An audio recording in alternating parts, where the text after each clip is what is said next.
You need to hear what happened on the Appalachian Trail in the spring of 2016, because the ranger who stamped her permit that morning has never spoken publicly about what they found. In May of 2016, deep within the Appalachian Mountains along the Georgia-North Carolina corridor, a 20-year-old pre-nursing student named Wren Calloway set out alone on a 5-day section hike, Springer Mountain to Fontana Dam. A birthday present she gave herself after finals. Everything was routine until her second day on the trail, when she smelled a cook fire 2 switchbacks before she saw it, and sat down with a family she would spend the next 4 years trying to forget. By the time she reached Fontana Dam that evening, she had already made a decision she will never fully explain. She had left something behind at that camp, something she held in her hands for 20 minutes. She is still not sure whether her lips touched the rim. What you are about to hear is her account. Her name is Wren Calloway, and this happened to her on the Appalachian Trail in the spring of 2016.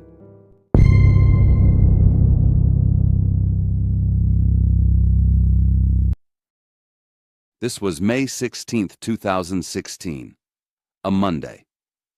Wren Calloway had been planning this hike since January. 5 days, solo, Springer Mountain to Fontana Dam, 74 miles of the Appalachian Trail she had mapped on her dorm room floor, while her spring semester grades loaded in another tab. She was 20 years old, pre-nursing, 2 semesters into clinical observation, the kind of student who reads exit signs in unfamiliar rooms out of habit and counts steps from the elevator to the nearest stairwell without deciding to. Her pack weighed 34 pounds because she built her first aid kit herself, not the kind you buy at REI, the kind you build component by component using clinical knowledge as the checklist. Compression bandages, wound closure strips, a SAM splint. She checked in at the Amicalola Falls trailhead at 7:40 in the morning. Ranger Boyd Hatch stamped her permit and mentioned, the way you mention weather, that a solo hiker named Marcus Pruitt, 38 out of Sevierville, had been overdue at Fontana Dam for 3 days. Probably pushed his miles, Hatch said. Happens every spring. Wren nodded, clipped her hip belt, and walked north into a morning that smelled like rain-wet pine and creek mud. The first 7 miles sounded like her poles, that specific percussion, trekking poles on Georgia hardpack, was a sound she had been looking forward to since January. At mile 7.4, she stopped at Hawk Mountain Shelter to sign the trail register. The log was dry, the pencil still tied to the nail. She flipped back through the last week of entries. The most recent one before hers was 4 days old. On the AT's Georgia corridor in May, that register should have had a dozen entries. Through hikers, section hikers, weekenders, the spring migration pushes hundreds of people through this stretch every week. 4 days of silence on that log was not a quirk. It was a gap. And Ranger Hatch's mention of Marcus Pruitt suddenly felt less like weather and more like something else. She noted it, filed it under probably nothing, kept walking. Half a mile past the shelter, the birdsong stopped, not gradually, just gone, the way sound goes when something upstream in the food chain decides to move. She walked through a half mile of that silence and came out the other side. She filed that away too, and didn't think about either one again until she smelled the smoke. The smell hit her 2 full switchbacks before the clearing, wood smoke and something underneath it, something thick and dark and savory that her stomach responded to before her brain had finished processing what it was smelling. She followed it off the main trail down a short scramble to a flat clearing below, not a designated campsite, no privy post, no bear box, no permit stake in the ground. Just a fire ring that looked like it had been used for 100 seasons, and a cast-iron pot sitting in the coals with the specific blackened weight of something that had never been cleaned. A man stood when he saw her.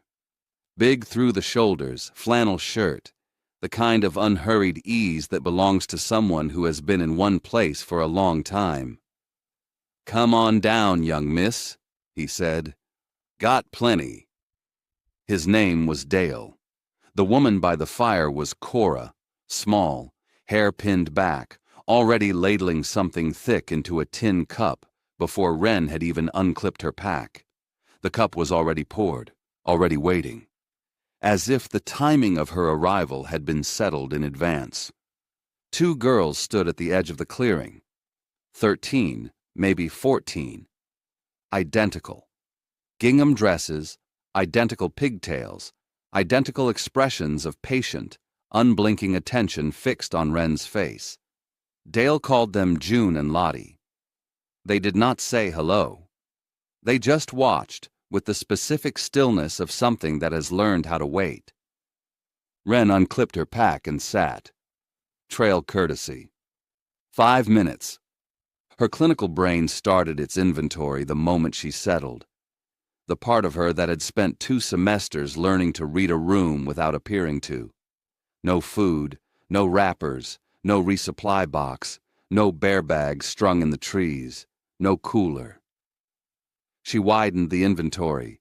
No kill site, no carcass, no bones, no hide, no entrails. Nothing that explained what had been simmering in that pot long enough to soak the smell into the bark of every tree at the clearing's edge. There was a meal happening in this camp. There was no source for it. The smell from the pot was specific in a way she couldn't name, rich and dark. The smell of something reduced down over hours, something that had been a great deal more before it became this. Her mouth watered before she decided to be hungry, and that involuntary response bothered her in a way she couldn't articulate yet. She declined the cup. Cora smiled and refilled it anyway, setting it at Wren's knee with the quiet confidence of someone who already knew how this went.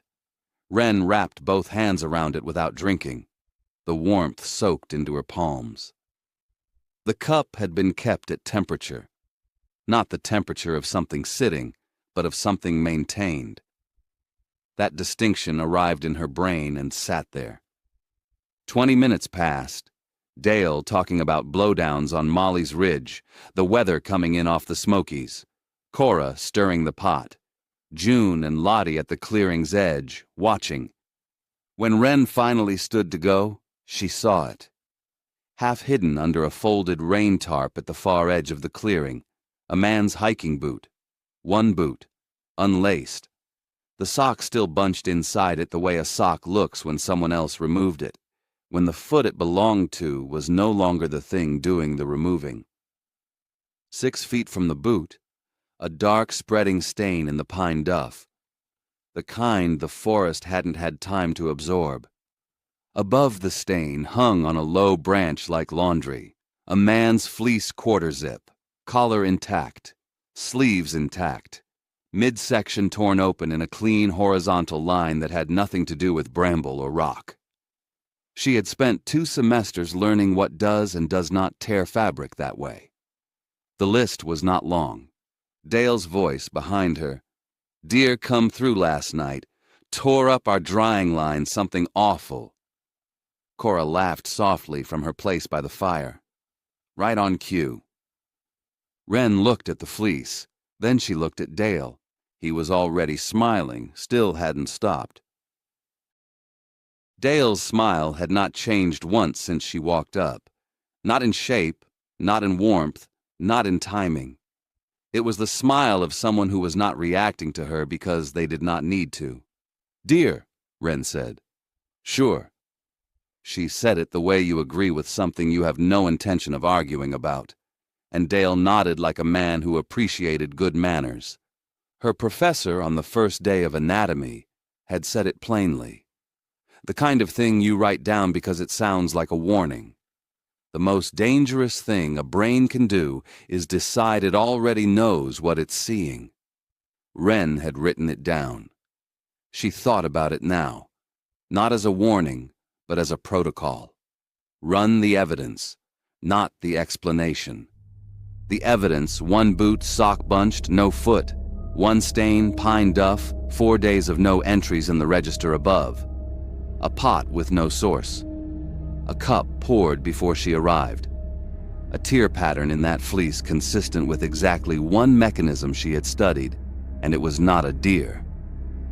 She looked at her poles. 6 feet behind her, propped against a birch. She had not clipped her hip belt back on. The cup was still at her knee, still warm. She looked at it the way you look at something when you realize it has been in your hand longer than you thought. That specific vertigo of lost time. She set it down on a flat rock beside her boot, carefully, the way you set something down when you do not want the motion noticed. June moved, not walking, repositioning.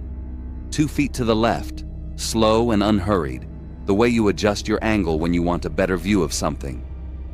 Wren tracked the motion in her peripheral vision and did not turn her head. Lottie was already at the north tree line. The clearing had 2 exits. The trail was 20 feet behind her. Dale was between her and it. She laughed at something Dale said about the shelter conditions north of Molly's Ridge. She did not hear what she was laughing at. Her hands found her poles, unhurried, the motion of someone who has simply decided it is time to get moving, nothing more than that. The grips were cold. She had never been so glad for something cold. "I've got miles to make before dark," she said. Dale tilted his head. "You didn't eat enough, young miss." "I've got plenty in my pack." She patted the hip belt, unclipped, a 4-second problem she could not fix right now, without broadcasting exactly why she needed to. "Long day tomorrow. Need to get to the shelter before it fills." Cora said nothing. Cora had not said anything for several minutes. The spoon against the cast iron had gone quiet too, which meant Cora was no longer stirring, which meant Cora was doing something else. Wren did not turn to find out what. 1 step back, smile. Something about the weather coming in off the Smokies. She wasn't sure what. The words arriving without her assembling them. Another step. Her boot found the grade of the scramble behind her, the short pitch back up to the main trail. Another step. Dale took 1 step toward her. Not aggressive. Helpful. "Let us send you with something for the trail." She was already moving. The scramble was loose shale and root, and she took it without looking down, poles finding purchase, one hand free for the birch trunk at the top. The trail, hardpack under her boots, the first switchback, 20 feet. She walked it. She did not run. She understood without turning around that June and Lottie had not moved toward each other. They had moved to opposite edges of the clearing, one north, one south. The clearing had 2 exits. She had used the 3rd one. Second switchback. The tree line closed behind her. Dale's voice carried up through the canopy, still even, still warm, saying something she could not make out anymore. She ran. 19 miles to Fontana Dam. She did not look back. Not once. She ran until her lungs stopped cooperating, then walked fast, then ran again. The trail north of the second switchback was empty. No sound behind her. No footsteps. No cracking brush. No voice carrying through the canopy. Just the percussion of her own boots and the specific hollow silence of a forest that had already made up its mind about something. That silence was worse than noise would have been. Her left knee started tracking wrong somewhere around mile 14. That specific grinding misalignment she recognized from her one previous long descent. The IT band pulling lateral, the kind of pain that announces itself quietly and then stops asking permission. She adjusted her pole height without breaking stride, kept moving. The knee was a variable she could manage. The 19 miles was not a variable. The light was wrong by mid-afternoon. That late spring low angle that flattens shadows and makes distance judgment unreliable, every ridge looking like the last one, every switchback promising the descent that didn't come for another quarter-mile. She had been in this light for 3 hours. Her water was down to half a bottle. The blowdowns hit at Molly's Ridge exactly where Dale said they would.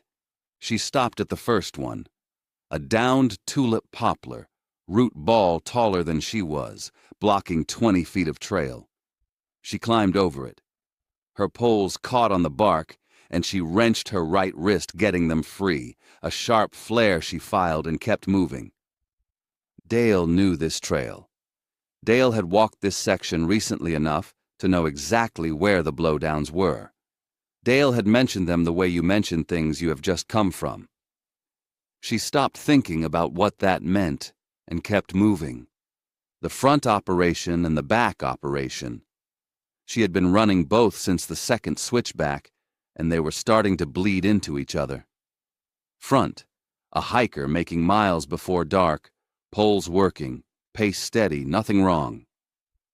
Back, what was in the pot, what a horizontal tear at midsection height is consistent with whether the cup had touched her lips during the 20 minutes she couldn't fully account for. She did not know if she had drunk any of it. She had held it in both hands. The warmth had soaked into her palms. At some point, she had set it down. She remembered that, the specific care of setting it down without being noticed. But the 20 minutes between sitting and standing had a texture she couldn't trust. Clinical training told her what dissociation looks like in a patient. She had never applied the criteria to herself before. The second blowdown was worse. A cluster, 3 trees across a 20-foot section stacked at different heights, the kind of obstacle that required full hands and no poles. She unclipped her pack, pushed it through ahead of her, followed on her stomach through the gap between the second and third trunk. Bark and lichen against her forearms, the specific cold of ground-level forest air against her face. She was on her feet and moving again in under 2 minutes. The knee made itself known on the landing. Fontana Dam Road appeared through the trees at dusk. That specific moment when the trail opens and you can see the gap in the canopy where the pavement runs. She had been hiking for 11 hours. Her water was gone. Her knee had stopped sending specific pain signals and started sending a general one, the kind that means the specific signals are no longer being processed individually. She walked the last quarter mile on the road. Gravel shoulder. Headlights from a passing truck swept across her and kept going. The dam structure emerged from the low light ahead. Concrete and railing and the specific flatness of engineered ground after a day of trail. She sat down on a guardrail at the Fontana Dam parking area and stayed there for a while. She told herself, sitting there, that she was catastrophizing, that Dale and Cora were off-trail people. The AT corridor had always had them, that the stain was deer, that the fleece was bramble, that the boot belonged to someone with a reason to leave a boot behind. She almost believed it by the time she found her car. She did not stop at the ranger station. She drove 3 hours back to Knoxville with her pack in the back seat and the heat on high and the radio off. And somewhere around Maryville she realized she had been holding her breath for an interval she could not measure. She exhaled slowly. She kept driving. She did not look at her hands on the wheel. She did not stop until Knoxville. She went to her anatomy lab the next morning, sat through 2 hours on tissue density, took notes on everything. She did not tell anyone. 4 days later, a Tennessee Wildlife Resources Agency bulletin posted a photograph to their public missing persons page. A gray marmot fleece quarter zip, size large. A single Salomon hiking boot, size 11. Both belonging to Marcus Pruitt, 38 of Sevierville. Last seen May 13th. Last confirmed location, the AT corridor between Springer Mountain and Fontana Dam. She looked at the photo a long time. The sock was still bunched inside it. The photographer had caught it incidentally. Background detail in a missing persons photo. The kind of thing you don't notice unless you already know what you're looking for. The sock was bunched the specific way a sock bunches when it is removed by someone other than the person wearing it. When the foot it belongs to is no longer the thing doing the work. She set her phone face down on the dorm room floor. Then she thought about the cup, about Cora ladling it before she had unclipped her pack, before she had cleared the tree line, before any reasonable person standing at that fire could have known company was coming. She thought about the pot. No carcass, no bones, no kill site, no source for a meal that had been simmering for hours.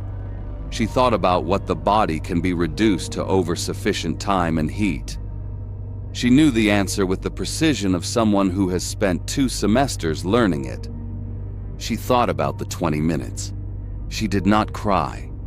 She went to her kitchen and washed every dish in the sink, including the ones that were already clean. Then she made a list of everything in her apartment she knew the origin of. This took most of the night. She still hikes the AT. 3 more section hikes since May 2016. She carries a Garmin InReach now, clipped to her left shoulder strap where the water bottle used to be. She has never gone back to that section of the Georgia-North Carolina corridor. The parts she has told, the fleece, the boot, the twins at both exits.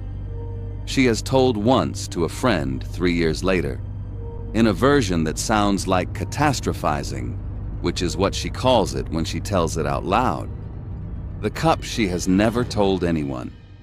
She is a nurse now. She knows what the body becomes when treated as a resource. She knows it the way you know things that cannot be unlearned. Not as an idea, but as fact, sitting in the body alongside everything else. The thing she cannot answer. The thing that surfaces at 3 a.m. in the specific quiet of a building full of people she cannot hear through the walls. She has stopped playing music when she studies, because she needs to be able to hear the room. Is not whether she drank from the cup. It is whether it matters which side of that knowledge she is on. She knows what was in the pot. She is almost certain she knows. She is less certain about the 20 minutes. In these mountains, the thing that stays with you is rarely the thing you ran from. It's the thing you almost touched. The detail I keep coming back to is this. Cora had that cup poured before Wren reached the clearing. I have a theory about that. But I want to hear yours first.